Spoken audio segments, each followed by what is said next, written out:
Hello traders, FX Pip Collector here. Today is Thursday, July 11th, and this is my recap of the top viewed videos of the day. And the US dollar came in number one today, so we're going to do a quick recap on the 1 hour time frame. If you'd like to see my full top down analysis on the euro dollar from this morning, make sure you check out the video linked at the end of this video over here.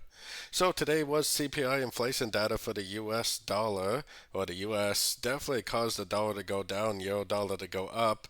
I was talking about that in my morning video, how I thought it was more likely that it probably would just keep going up. Now I have my Fibonacci retracement on just the last little push up. The question we need to ask ourselves is if this move down is a correction to the last wave up. If it is, then most likely it will bounce off a Fibonacci level and just keep on trending up. If not, then it will go down. It will start breaking some structure, which actually may prove on the higher time frames that the last series or the last push up on the daily 4 hour time frame, like the last series of higher highs, higher lows, is maybe complete.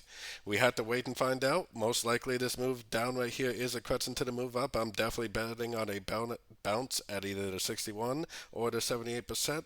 Maybe get that double bottom, maybe get that break of structure, and continue the uptrend. So don't forget to join my free Discord channel, which is linked over here in the corner. And don't forget to check out my website if you'd like to get access to my daily live Zoom meetings and my swing trade setups. As always, thank you and happy trading.